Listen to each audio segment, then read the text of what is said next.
Hello everyone, welcome back to another video with LV Autry, and I am so excited to finally be making this video on the different tenses and their aspects. So let's just jump right in. So you're probably already familiar with the three different tenses. We have past tense, present tense, and future tense. And just to give examples of each, past tense would be she threw the ball, present tense would be she throws the ball, and future tense would be she will throw the ball.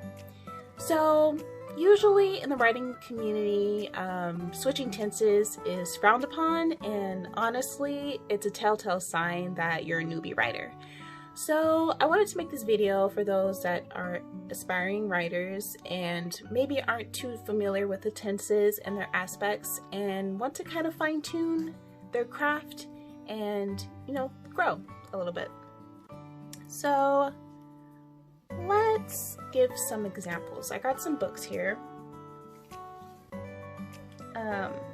And we're going to be actually focusing on mainly past tense and present tense.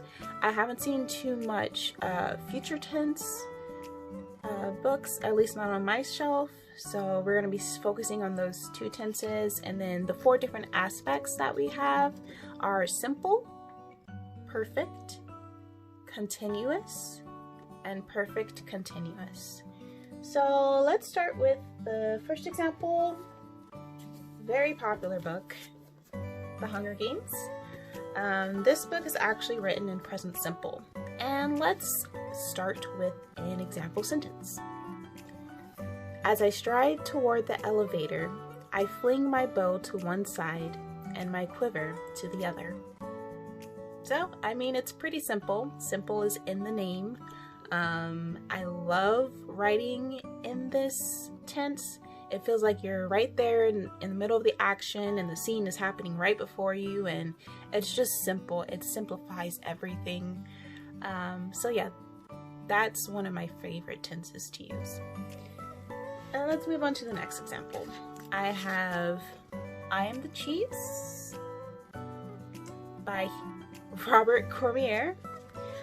And this one is a special little snowflake because it actually uses three different types of tenses. It uses present continuous, past perfect continuous, and past simple. So let me give you an example of each. So we have present continuous, and this is going to be the opening line of the book.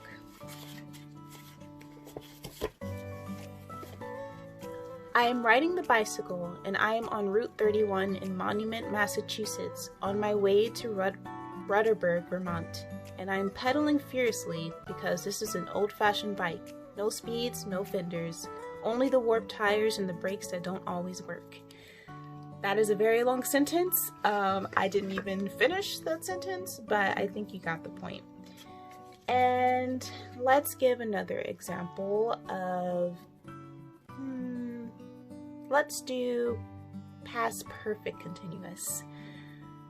He had been waiting for a telephone call from Amy Hertz.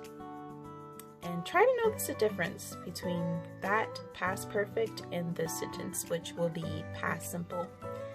Restless, bored, he prowled the rooms. Simple. Past simple sounds simple. Past perfect, you can kind of tell it's past perfect because he had been. You know, that is kind of like the indicator that this is in past perfect continuous. So those are my examples. Hopefully you got to learn a little bit, and I hope that you're able to experiment with your tenses. And I actually have homework for you. Pull the books off of your shelf and get a sticky note or some paper and a pen and try to figure out what tense your books are written in. And then I am confident you will have a better understanding of the tenses and their aspects. And if you are a writer and you have already experimented with your tenses, let me know which is your favorite tense. I'm curious to know. So yeah, that's it for this video. Thank you for watching. Let me know if you like this video and want more writing tip videos. That really helps me out so I know what content you guys want. So yeah, I hope today was better than yesterday, and hopefully it's not as good as tomorrow. I will see you on the flip side. Take care.